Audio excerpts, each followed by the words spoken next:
اعوذ باللہ من الشیطان الرجیم بسم اللہ الرحمن الرحیم الحمد للہ رب العالمین۔ السلام علیکم دوستو، انبیاء علیہ السلام کی سیریز میں آج ہم ادریس علیہ السلام کا واقعہ دیکھیں گے۔ ادریس علیہ السلام کا ذکر اللہ تعالیٰ نے قرآن مجید میں 2 جگہ پہ کیا ہے، ایک سورہ مریم، دوسرا سورہ انبیاء۔ اور حدیث میں اللہ کے رسول صلی اللہ علیہ وسلم شب معراج کے وقت جب آسمان کا سفر کرے تو وہاں ادریس علیہ السلام سے ملاقات ہوئی۔ جن 5 نبیوں سے آپ کی ملاقات ہوئی، اس میں آدم علیہ السلام، ادریس علیہ السلام، موسیٰ علیہ السلام، عیسیٰ علیہ السلام اور حضرت ابراہیم علیہ السلام۔ ان 5 نبیوں میں سے ادریس علیہ السلام سے بھی آپ کی ملاقات ہوئی۔ اللہ تعالیٰ نے قرآن مجید میں ادریس علیہ السلام کی جو صفات بیان کی ہیں وہ 2 صفات بیان کی گئی ہیں۔ ادریس علیہ السلام کے بارے میں جتنے بھی واقعات یا قصے گھڑے گئے ہیں یہ اسرائیلی روایتیں ہیں۔ اس میں قرآن مجید میں ان کا کہیں ذکر نہیں ہے۔ قرآن مجید میں ادریس علیہ السلام کے صرف 2 جو صفات بیان کیے گئے ہیں، آج انشاءاللہ ہم اس پہ غور کریں گے۔ ہاں، ادریس علیہ السلام کی کیا صفات تھی یہ، اور ان کی کون سی صفات تھی یہ جاننے کے لیے آج ہم قرآن مجید پہ غور و فکر کریں گے۔ ادریس علیہ السلام میں 2 صفات کا جو ذکر ہے، سورہ مریم آیات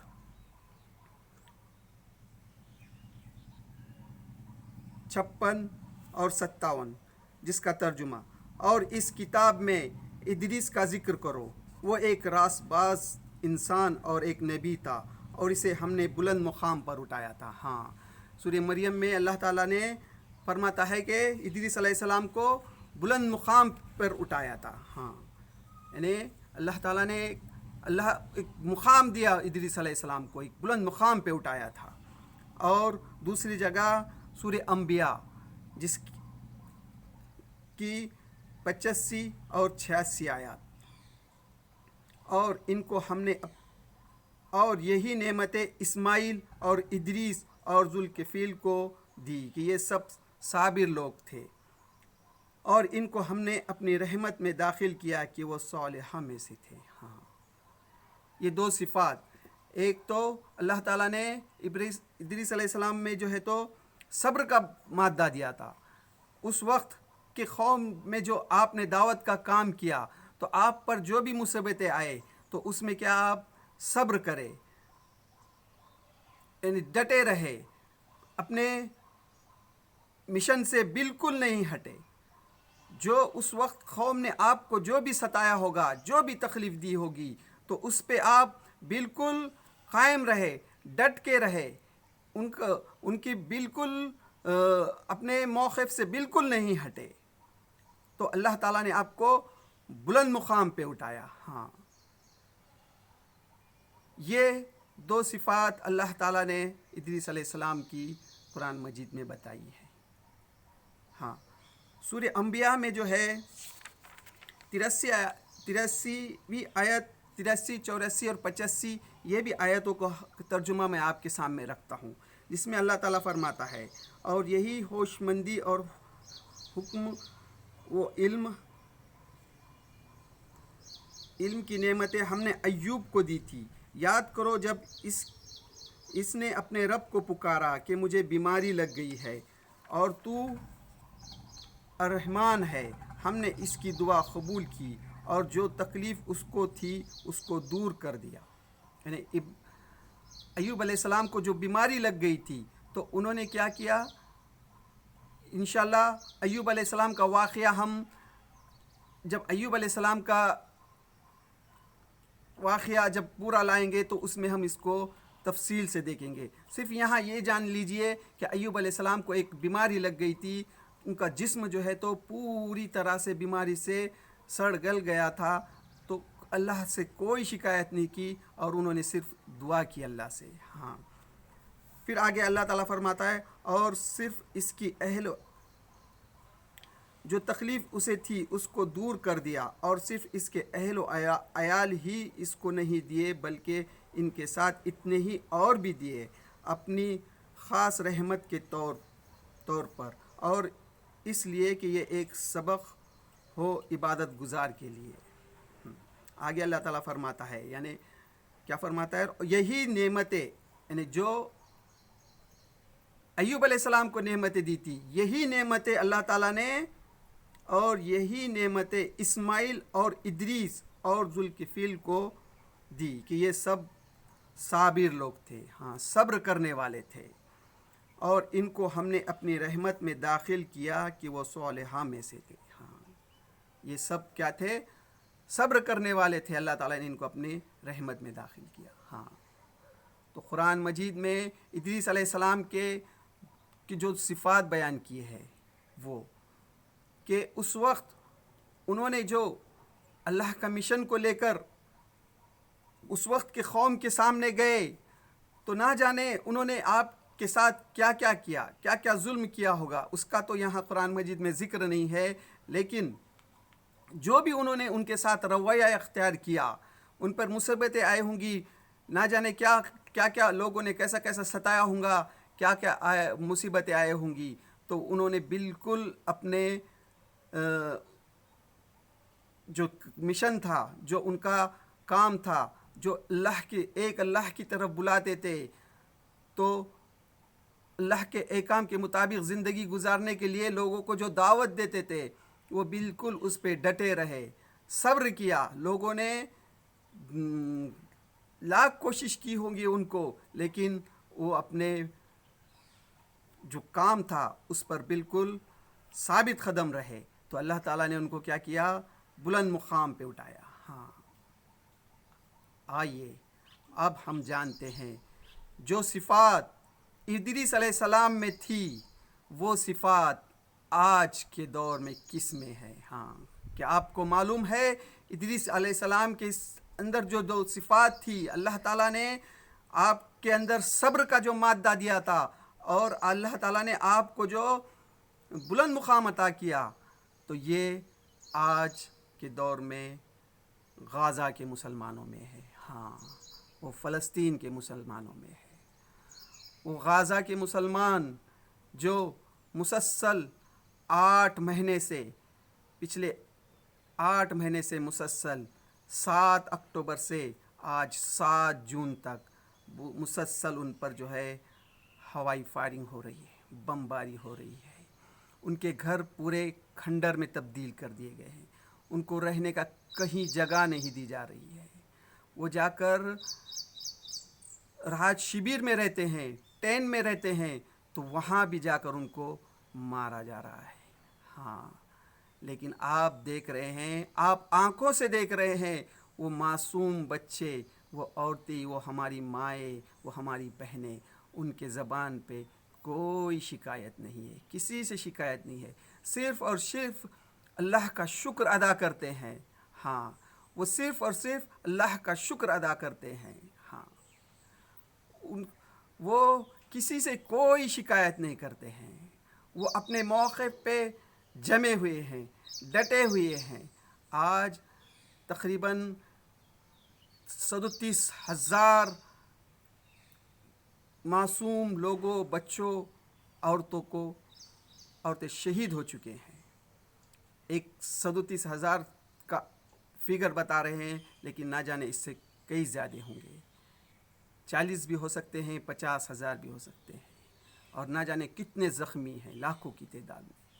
پھر بھی وہ کسی سے کوئی شکایت نہیں، اور صرف جو ہے تو اللہ کا شکر ادا کرتے ہیں۔ ہاں آج ان کا جو مقام ہے دنیا میں کسی کا مقام نہیں ہے، اللہ تعالیٰ نے ان کو جو آج مقام دیا ہے وہ کسی کا نہیں ہے۔ یہ دونوں صفات ہم کو وہاں کے مسلمانوں میں نظر آتے ہیں۔ ہاں دوستو آئے ہم آج جو ہے نا اس کی روشنی میں ہم جس ملک میں رہتے ہیں اس پہ بھی دے ڈالیں۔ ہاں آج دنیا میں وہ ایک نرسنہار ہو رہا ہے، جنوسائیڈ ہو رہا ہے، تو دنیا کے تقریباً ملکوں میں اسٹوڈنٹ جو ہے کولمبیا یونیورسٹی کے، یورپ یونیورسٹی کے اسٹوڈنٹ ان کے حق میں کھڑے ہیں، مظاہرے کر رہے ہیں، وہ جیلوں میں جا رہے ہیں، ان کے حق میں ریلی نکل رہی ہے، بڑے بڑے پردرشن ہو رہے ہیں. ہاں، لیکن ہم جس ملک میں رہتے ہیں یہاں کی میڈیا میں خوشی ہو رہی ہے. ہاں دوستو، یہاں کی میڈیا خوشی مناتی ہے، خوش ہو رہی ہے. ہاں دوستو، اس کے ذمہ دار کون ہے؟ ہاں دوستو، آج دنیا میں اسلام کے خلاف جو نفرت پھیلائی جاتی ہے اس کا 80% جو ہے ہمارے ملک سے تعلق ہے. ہاں، ہمارے ملک سے تعلق ہے. ہاں دوستو، اس کی ذمہ دار کون ہے؟ میں اس سلسلے میں قرآن مجید کا ایک واقعہ بیان کر کے میں اپنی بات کو ختم کروں گا. قرآن مجید کے سورہ اعراف میں اللہ تعالیٰ بنی اسرائیل کی ایک بستی کا ذکر کرتا ہے. بنی اسرائیل کی ایک بستی میں اللہ تعالیٰ نے یہ حکم دیا تھا کہ تم جو ہے سبت کے دن کوئی کاروبار نہیں کرنا، صرف اور صرف میری عبادت کرنا. اور اللہ تعالیٰ نے آزمائش کے طور پر باقی دنوں میں مچھلیاں غائب ہوتی تھی اور سبت یعنی ہفتے کے دن ہی مچھلیاں اوپر آتی تھیں. تو اس قوم میں 3 گروہ بن گئے.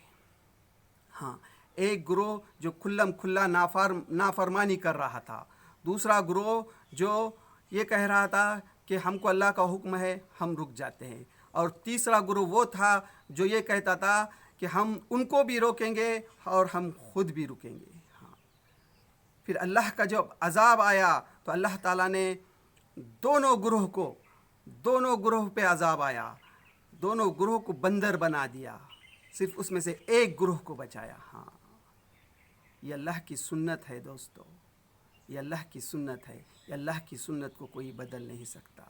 اللہ کا جب عذاب آتا ہے تو یہ صرف اور صرف اللہ کے نیک اور صالحہ بندے ہی بچتے ہیں.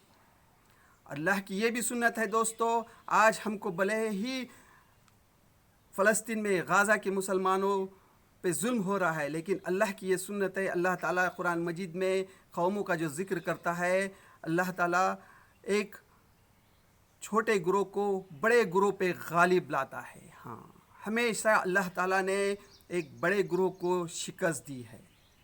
آج ہم کو بھلے ہی نظر آ رہا ہے، لیکن انشاءاللہ وہ جو ہے غزہ کے مسلمان بالکل فتح ان کی ہوگی، جیت انہی کی ہوگی.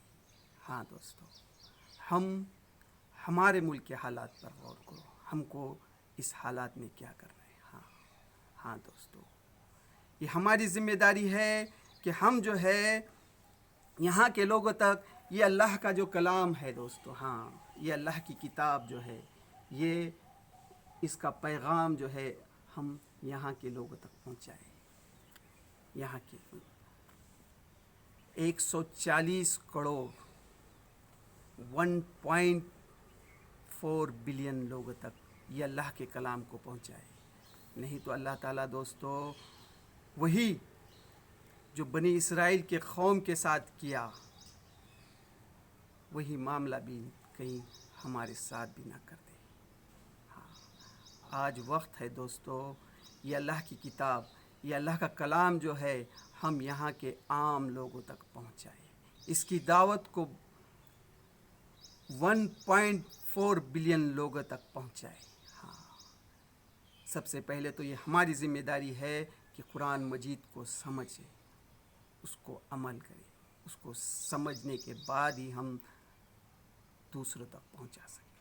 اس لیے ہم بار بار کہہ رہے ہیں کہ ہم قرآن مجید کو آئے سمجھیں، اس پہ غور و فکر کریں، کیا کہتا ہے اللہ تعالیٰ. ہاں، یہ اللہ جو ہے، یہ قرآن مجید جو ہے یہاں کے لوگوں کو تک پیغام پہنچائے کہ یہ صرف مسلمانوں کی کتاب نہیں ہے، بلکہ یہ دنیا کے تمام انسانوں کے لیے آئی ہوئی ہے. ہاں دوستو، تو یہ آج ہم نے ادریس علیہ السلام کے واقعے میں ہم نے جاننے کی کوشش کی. تو اللہ تعالیٰ سے دعا ہے اللہ تعالیٰ ہمیں قرآن مجید کی تعلیمات کی صحیح سمجھ نصیب عطا فرما، اور ہم نے جو یہ سیریز شروع کی ہے اس میں ہم سے جہاں بھی غلطیاں ہو رہی، کوتاہی ہو رہی، اس کو معاف کر، وآخر الدعوانا الحمدللہ رب العالمین۔